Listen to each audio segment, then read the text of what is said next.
한국경제TV 생생한 실전 투자 정보 와우퀴즈. 월 5,000원 커피값으로 투자 정보가 내 손 안에 배달됩니다. 와우킥 N에서 만나요. 네, 2016 섹터 전망 이어갑니다. 오늘은 에너지, 화학, 2차 전지 섹터 살펴보겠습니다. AI 데이터 센터가 늘수록 가장 먼저 부족해지는 게 당연히 전력이죠. 그래서 2026년은 ESS와 태양광 같은 전력 인프라가 대안이 아니라 필수로 격상되는지 확인이 필요한 구간입니다. 관련한 분석 이분과 함께 이야기 나눠봅니다. 강동진 현대차증권 연구위원 나오셨습니다. 어서 오십시오. 안녕하세요. 네.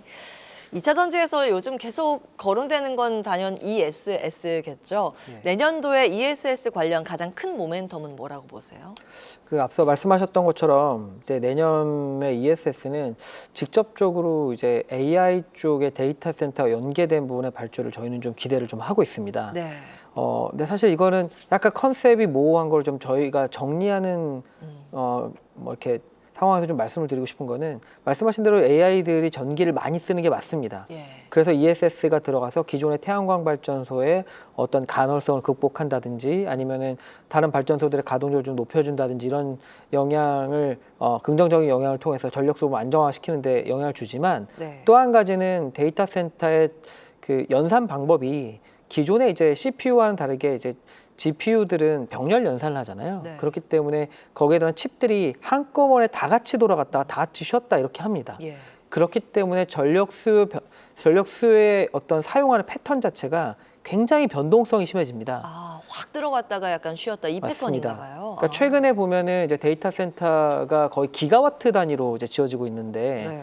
예를 들어서 한 데이터 센터가 한번 변동성이 한 50% 나오면 예를 들어서 500메가와트 정도의 수요가 왔다 갔다 하는 거잖아요. 아, 네. 500메가와트면 지금 최신형 가스터빈 한 기 정도 되는 그런 어떤 수요가 굉장히 단기간 수초 안에 왔다 갔다 해야 되거든요. 네. 기존의 발전기로는 이걸 대응을 할 수가 없어요. 아. 그렇기 때문에 ESS가 그런 전력 부하라고 하는데 전력 부하를 안정화시켜 주는 데 있어서 굉장히 필수적인 장비가 된다라는 게 사실 엔비디아가 주장하는 바입니다.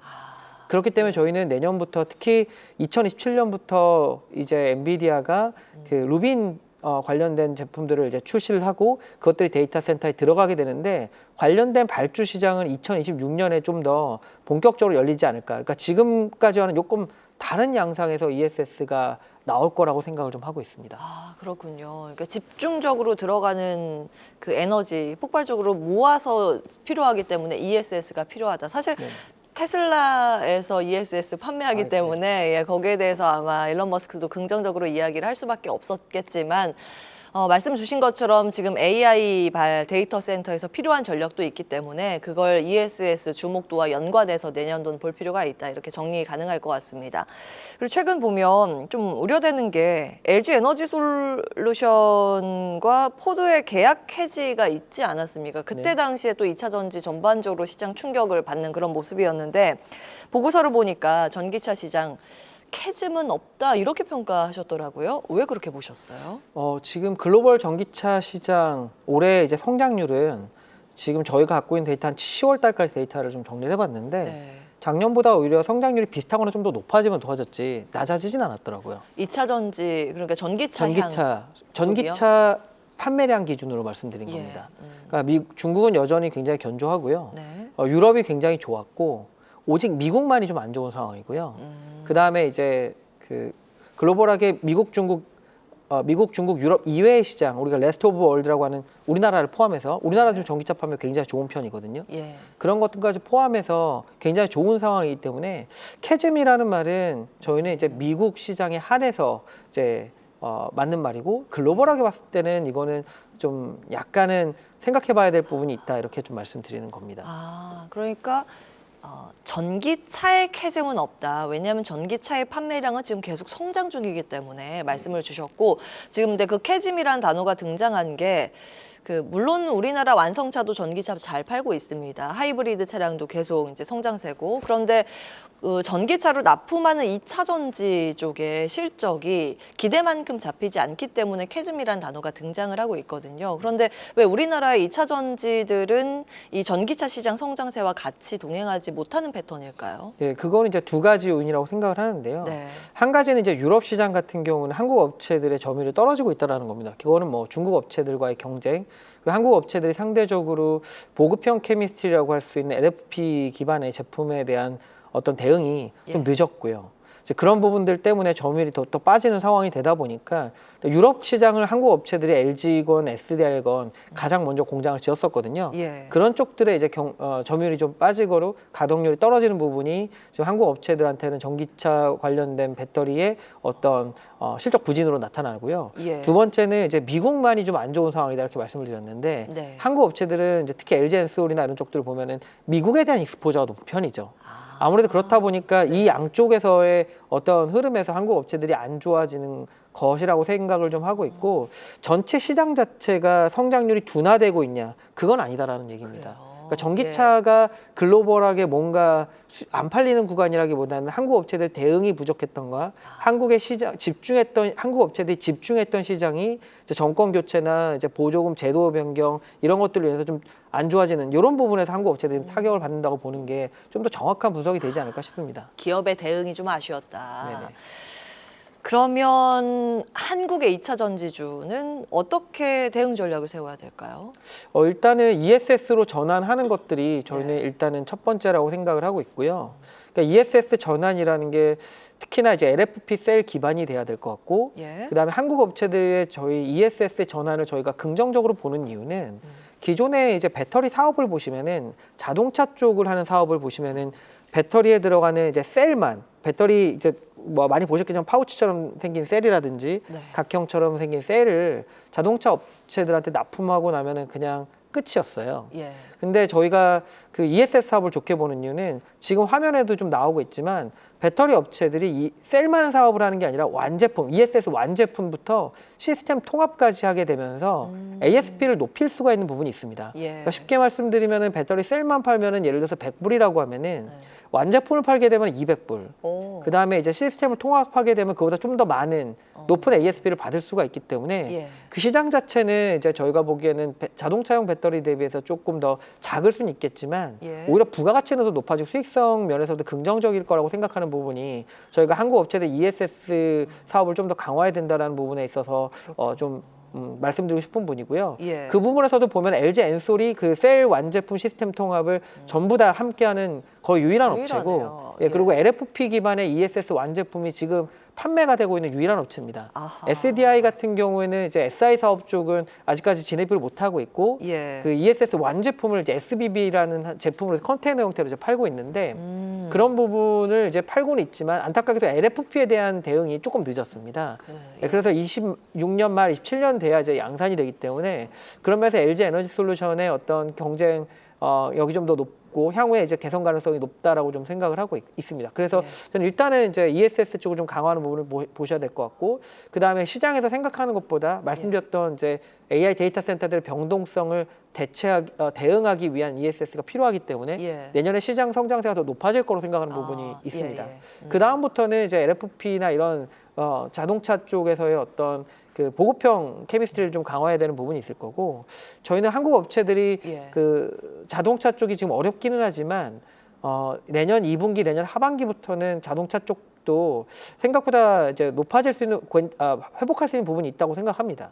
왜냐하면은 이제 지금 CES가 다음 주부터 시작을 하는데 예. 가장 큰 화두가 피지컬 AI지 않습니까? 예. 그리고 최근에 이제 테슬라의 FSD가 우리나라에서도 이미 이제 모델 S나 X 같은 게 허가가 났고 자율주행 시장이 이제는 회복을 하기 성장을 모멘텀을 좀 더 타기 시작을 합니다. 네. 그런데 자율주행은 기본적으로 전기차를 기반으로 한 이제 SDV를 기반으로 해야 되기 때문에 전기차는 이제 과거에는 환경 규제 네. 뭐 이런 것들로 인해서 시장이 움직였다라고 하면은 이제는 자율주행 시장의 경쟁 심화 이런 것들로 인해서 새로운 성장 모멘텀을 맞을 수 있게 될 거라고 생각을 하고 있기 때문에 예. 계속적으로 미국만 다른 지역과 뭔가 이렇게 분화돼서 가는 그런 모습을 보여주기는 저희는 어려울 거라고 생각을 좀 하고 있습니다. 예, ESS로 적극 대응하고 있는 기업들, 좀 힌트는 LG 에너지 솔루션 주신 것 같고요. 전기차 시장에서에도 이제 회복세 2차 전지주들의 약진도 기대를 해보겠습니다. 시간을 좀 더 많이 드려야 될 것 같은데, 예, 이렇게 이게 자세히 정리를 해주실 줄 몰라서 저희가 일단 태양광 한번 볼게요. 시간 되는 대로 한번 해보죠. 그 미국 전력 수요의 가장 유력한 대안 태양광이라고 꼽으셨습니다. 다만 한 가지 변수가 트럼프 대통령이라는 부분인데 이건 어떻게 보세요? 지금 저희 이제 연간 전망 자료도 있지만 예. 향후 한 3년에서 5년 정도의 미국에 들어오는 전력 설비들을 이제 통계를 좀 뽑아보면 연간으로 한 5에서 60기가 정도 전력 설비가 들어오게 되어 있는데 예. 그중에 ESS랑 태양광이 대부분이고요. 가스터빈이나 이런 것들은 생각보다 많지는 않습니다. 예. 그것들은 저희가 보기엔 지금 발주를 넣어도 2030년은 돼야 나옵니다. 그렇기 때문에 단기적으로 이제 수요가 생각보다 높다라고 하면은 빨리빨리 설치할 수 있는 태양광이 대안이 될 수밖에 없다고 생각을 하고 있습니다. 또는 ESS를 더 많이 설치하거나. 예. 그렇기 때문에 저희는 이제 시장에서 정책적인 부분 때문에 태양광을 좀 우려하고 있기는 하지만 예. 그게 저희는 이제 절대적인 기준이 되기는 어렵고 기본적으로 시장 태양광 성장 모멘텀은 특히 미국 중심으로 한국 업체들이 사업을 한다라고 보면은 예. 전력 수요 증가를 과연 무엇으로 대응할 수 있는가를 생각을 해보면은 향후에 뭐 원전이 될 수도 있고 가스터빈이 될 수도 있지만 예. 단기적인 대응책은 전혀 아니라고 생각을 하고 있기 때문에 저희는 태양광이 여전히 유망하다고 생각을 좀 하고 있습니다. 그 미국 쪽에 대응을 잘 하고 있는 우리나라 업체라 그러면 한화그룹이 될까요? 태양광. 저희는 이제 오시아 홀딩스를 탑픽으로 좀 말씀을 드리고 있고요. 그래요? 예. 이제 한화 솔루션보다는 저는 오시아 홀딩스를 좀 먼저 샀으면 좋겠다 이렇게 말씀을 드리는 이유는 예. 일단 실적이 4분기부터 먼저 턴어라운드하는 거는 이제 오시아 홀딩스가 될 것 같습니다. 그런 부분이 있고 이제 밸류에이션이 기본적으로 싼 편이기도 하고요. 예. 그다음 하나 솔루션 같은 경우에는 퓨어하게 태양광만 있는 게 아니라 약간 지금 좋지 않은 이제 화학 쪽도 조금 같이 영위를 하고 있기 때문에 예. 아무래도 오시아 홀딩스 쪽이 주가적인 측면에서는 좀 더 긍정적일 것으로 생각을 좀 하고 있습니다. 예, 그 유가도 한번 보겠습니다. 그 미국이 베네수엘라 원유 수출 전면 봉쇄하면서 그 유가 하락세에서 좀 반등하는 모습인데 유가 관련 데이터는 어떻게 분석하고 계세요? 일단 유가는 저희는 상방이 아주 크게 열려 있으니까 업사이드 리스크가 굉장히 많다라고 생각하고 있지는 않습니다. 왜냐하면 이제 예. 베네수엘라의 그러니까 수출 물량 자체가 과거보다 많이 줄었습니다.